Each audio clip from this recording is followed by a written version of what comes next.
Hey everybody, it's Safi and Marco, and we are reviewing the last episode for this week of the new Goosebumps series.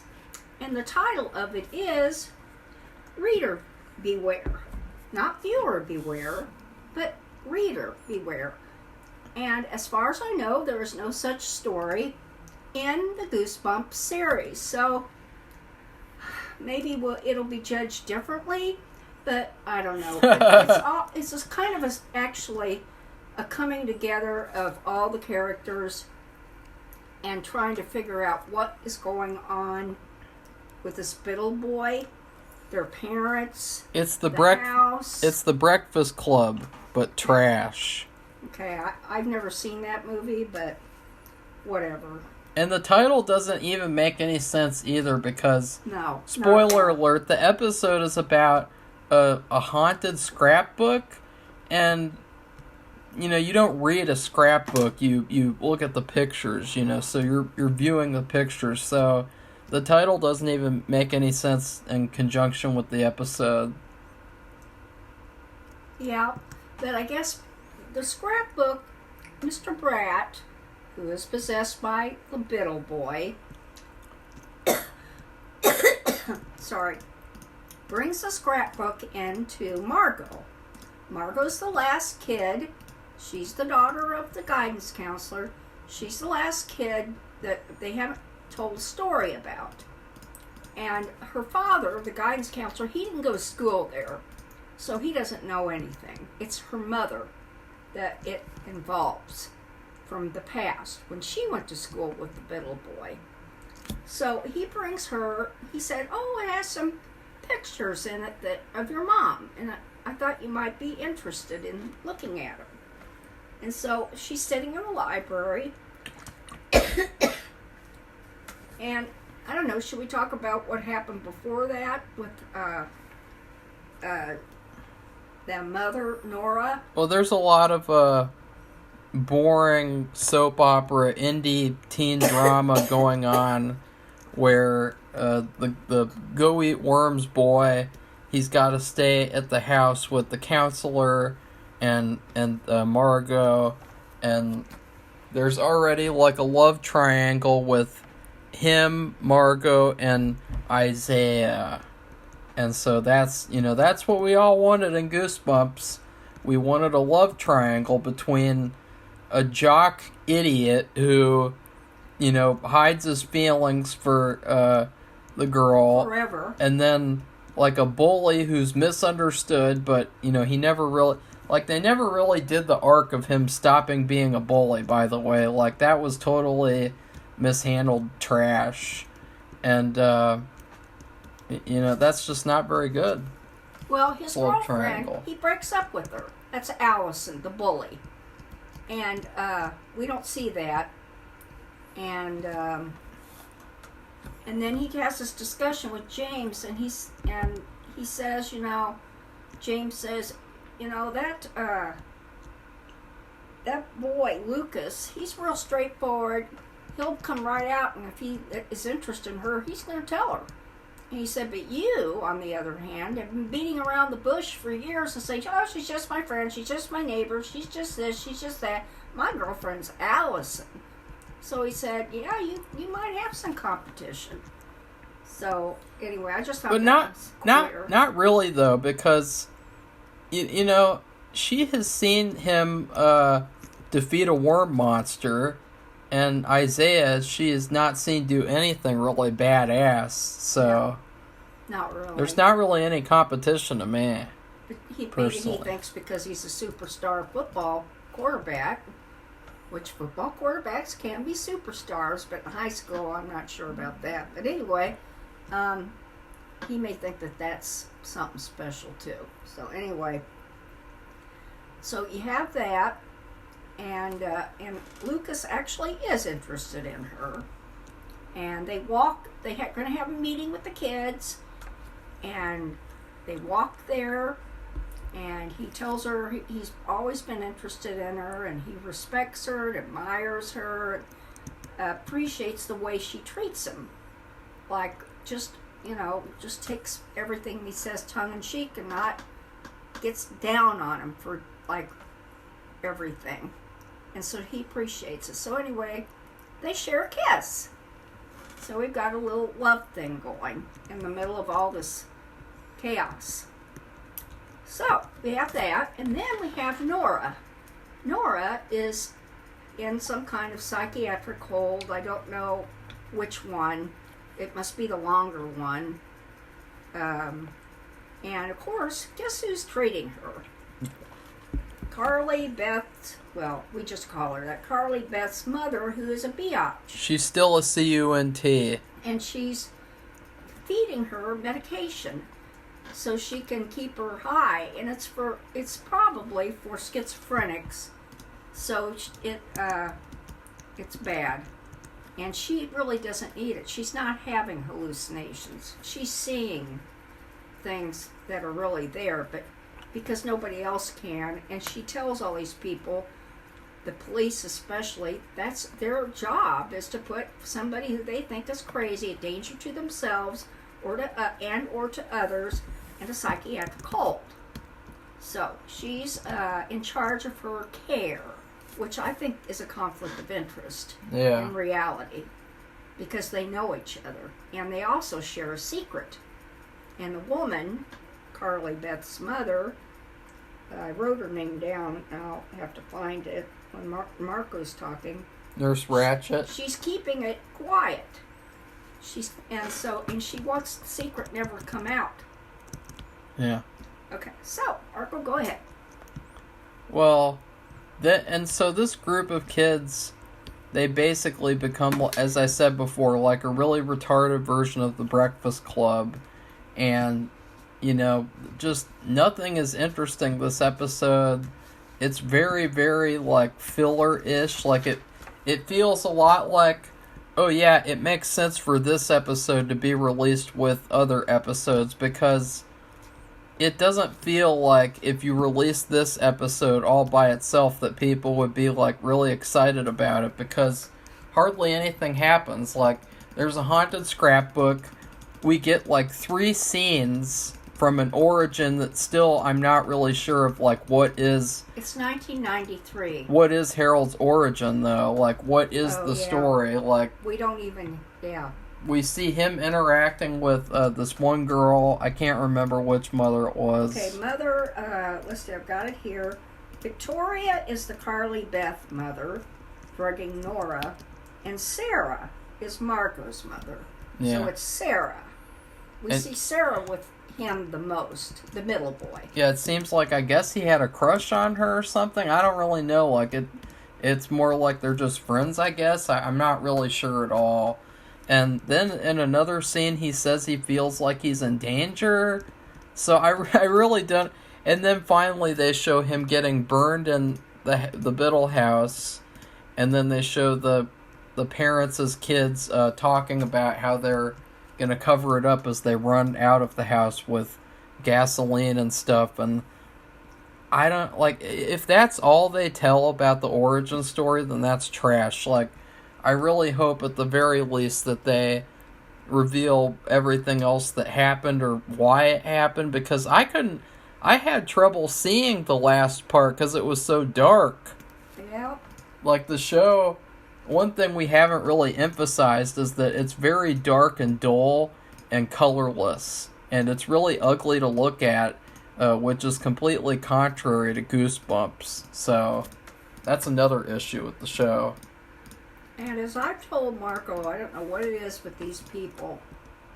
When they look at the past, and I guess 1993 that's vintage.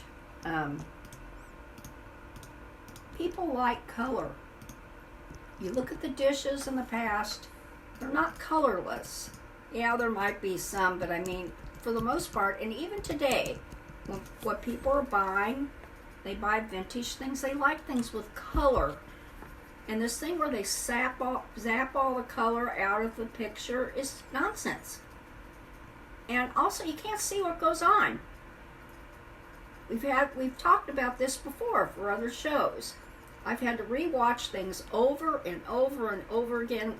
We had to change the color dial on the TV Yeah. see Yeah. the detail of what was going on, or else we would not have seen it, or I wouldn't have seen it. Yeah, that was for Fargo. Especially Fargo. And And Marco has read, they deliberately do this for some kind of effect.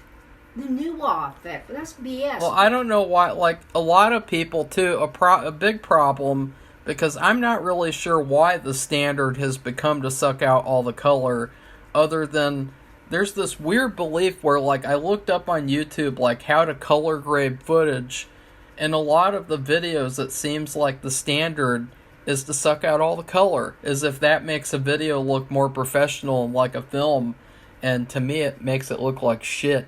Which is what the show looks like. It looks like shit. Well, if you're missing out what's going on because there's no color and it's all dark, that really doesn't help your story or your movie, whatever. Yeah. So anyway, well, you did say that you liked the haunted scrapbook, which was pretty funny. I was like, it seems like every object that comes out of there is haunted. yeah. The worms are haunted. The scrapbook's haunted. What else? The cuckoo clock is haunted. Well, Slappy, I guess, like, they probably won't have a origin for Slappy other than, like, oh, he was a doll in the house, or a dummy in the house, and so therefore he's haunted. So. Okay, that is one of the biggest problems I have with it. Yeah. Is that it's very bare. You have all this personal stuff, like the guidance counselor tells his wife who's come back from Seattle, and that was like a separation. They talk about that. And that was also like unneeded drama, by the way. Well, he's had an affair with Nora, and I think he wants a divorce. And because he was there visiting Nora, coming to visit Nora, and she said, "Why are you here?" And but then she also has a talk with Victoria, which is just, we said is Carly Beth's mother. We just call her Carly Beth's mother, but anyway.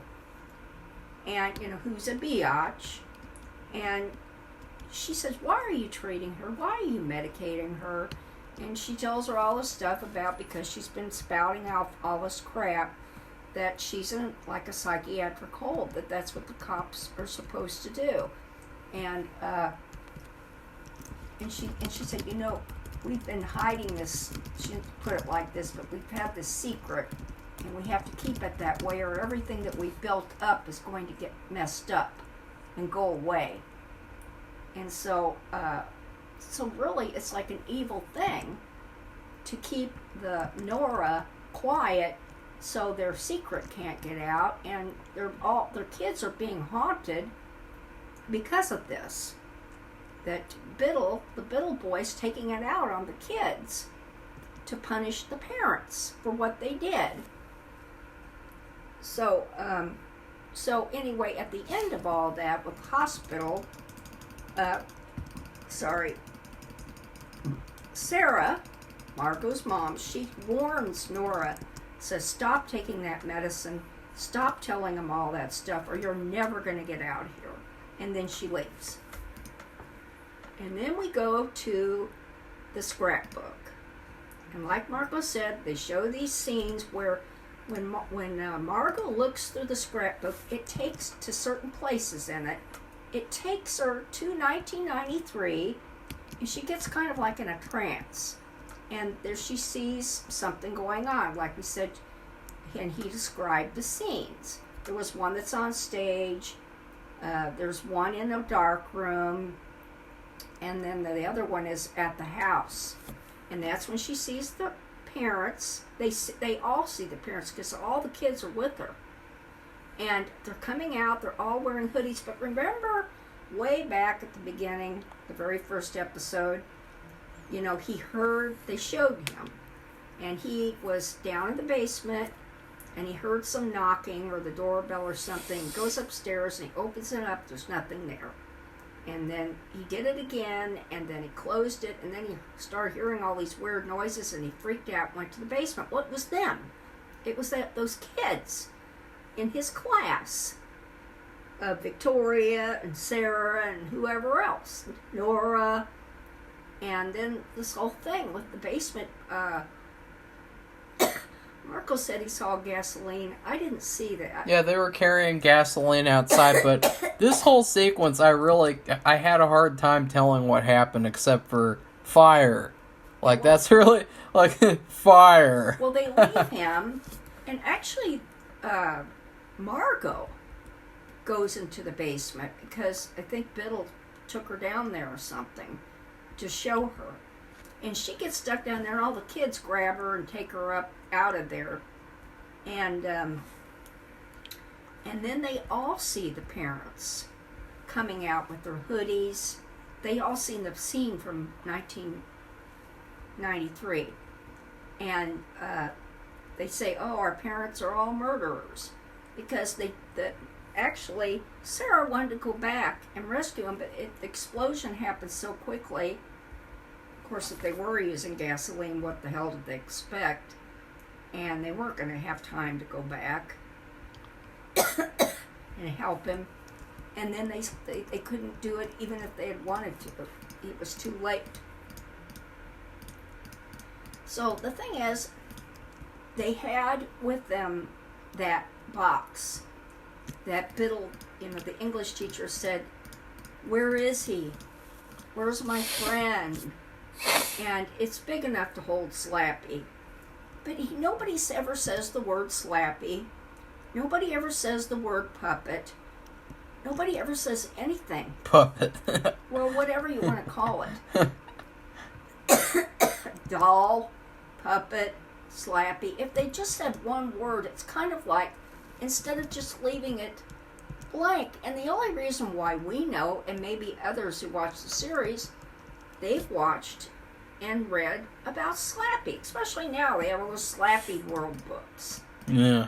Which we have reviewed, some of them. And to be fair, those books are so much better than the show, which isn't saying much, but, at least it's better than the show. And I would also like to add that a big problem with this episode was actually the fact that the actor who played Harold Biddle, a.k.a. Freddy Krueger Jr., he is a terrible actor, and I don't understand why he's home alone either. Like, yeah, that's another thing. Where's his parents? That's an issue. They never talk about him. They never show him. Nothing. Another thing is that he really doesn't look like a kid from the 90s at all, and I really feel like, he's a shitty actor, number one, and number two, you really should have put effort into just making him look like someone from the 90s. Like, it really wouldn't have been that hard to do, because, like, and I will say this, though, is that the original Goosebumps series, they made a similar issue, or I guess, no, actually they didn't, never mind. But actually, they kind of did.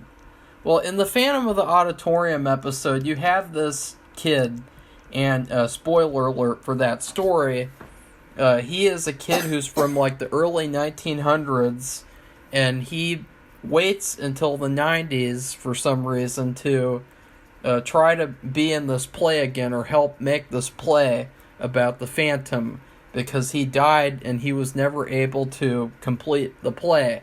And for some reason, he looks like a kid from the 90s. And it makes no sense, because, like, how did this ghost... there's a lot of other plot holes. Like, how did this ghost register at this school? How did he make himself look like he's in the 90s? Like, there's so many questions to that story that, of course, I improved upon. And so I would say that, like, this show had a similar issue where Harold, he does not look like he's in the 90s. He just looks like another one of them. So that's another problem. Right, Safi? Would you agree? Well, I thought he looked, and you've never heard anything about his parents. No. So I didn't even think he was in high school. No. I thought he was an older kid. He looks older anyway. He's very tall. And he looks older. I didn't think he was even in high school. I thought he was like a college-age student. And because his parents aren't there, it's like he lives there alone. Yeah. So I was confused. That doesn't make sense. No, not for a Goosebumps episode of anything. So. None of them. There's not college kids in any of those, are there? No? I don't remember any No of them. way. We No used to way. come home from school and watch these shows. So I actually watched a lot of the shows, at least all the ones they had on TV. I haven't read as many of the books as Marco, but these kids were all around 12.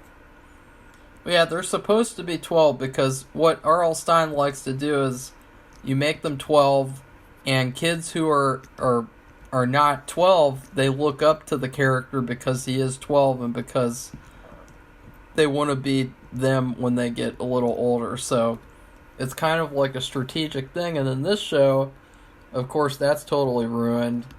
Just because you made it darker, that doesn't mean you had to make the kids in high school. Like, darker doesn't equal high school. Like, a lot of dark stuff can happen when a kid is 12 as well. So. And even if he was in high school, why would he be living alone? I don't know. Because there was just no evidence of any adults living there.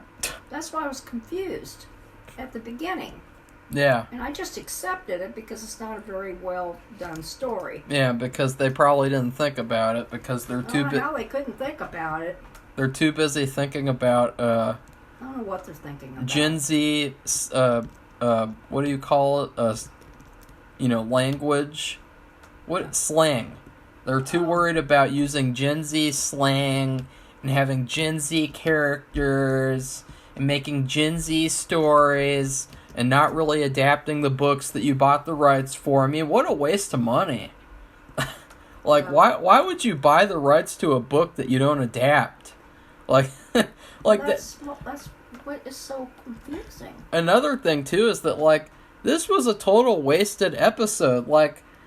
They could have adapted a story that they haven't adapted yet, like The Beast from the East, Horror at Camp Jelly Jam. There's so many stories that, haven't been adapted yet. And instead of doing that, they had this, kind of filler episode where it's just more of this stupid story that we don't care about. And it's a link between all of these and Slappy and Biddle Boy. It's a linking episode. Yeah, it's a gateway episode. And it's not very well explained. No. Like I said, there's no mention of Slappy. You have the empty container. And because we're familiar with the series and Slappy, because we've also read all the modern, not all of them, but we've read several of the Slappy World books, we know about Slappy. And so that's what we're assuming. And we're right, because Marco looked him up. And what are the next episodes coming up? Well, the next one's Night of the Living Dummy. Night of the Living Dummy, and... Well, the next one after that is, I think, Give Yourself Goosebumps or something. Oh, okay. But then Night of the Living Dummy 2 will be happening at a certain point, but I don't think it'll be at adapting the books, though, because they don't really care about adapting the books that they bought the rights for. And that they named the show after. Yeah, so anyway, that's everything that happened. And the thing is, when she would get in these trances, Margot, the last one where she's in the gym, he turns around to talk. Her mother had left, and then he turns around to talk to Margot and says, "I'm never going to leave you." And then he turns into fire, but then she's frozen. She just can't. She's sitting there, and all the kids, they have to wheel her to the last place, which she's at in the scrapbook. She has her hand on it. It's the Biddle house, and that's how they ended up there, because that's where she had her hand, and they had to drag her in a trolley. I think that's what it's called, the thing that you put packages on or heavy objects and put them on a truck. You don't have to carry him. And at the end of the episode, they tease the Slappy because Harold tells them that he'll tell them all about it. And yeah, he says, come in and I'm going to tell you everything. And it's the English teacher, actually. Great. That's what this episode should have been. This episode should have been him telling everything and getting the full origin. Like, it was a short episode, too. Like, our review is almost as long as the episode now because it was so short. And I would give this episode... It's really tough because, like, it was pretty bad. But at least it wasn't pretending like it was one of the books. But still, I give this episode, like, an F+. Which is, I guess it's better than a fuck you or a double fuck you. But it's still not very good. Right, Safi? Well, it was pretty bare.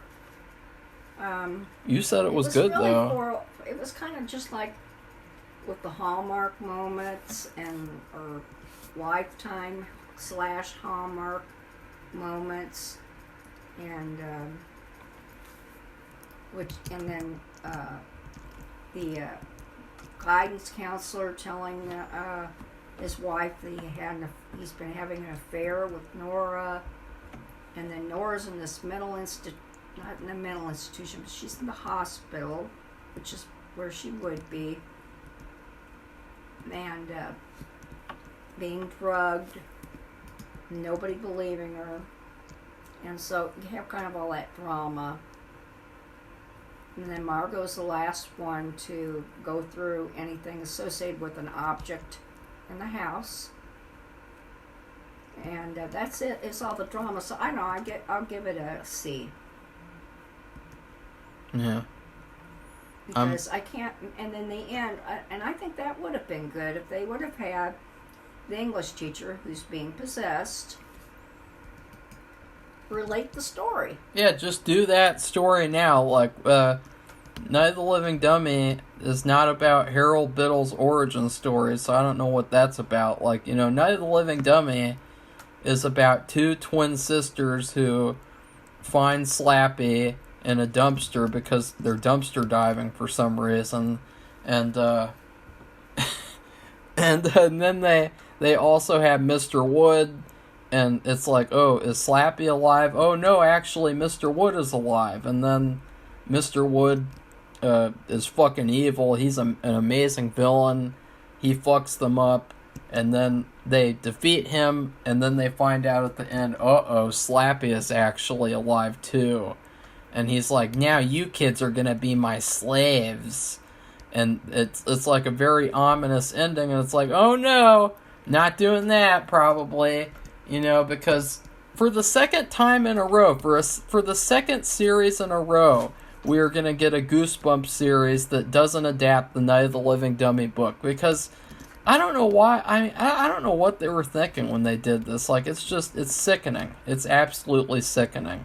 And there's this one really weird, like, request that we gave the show a good review so that then we could get what we wanted in season 2.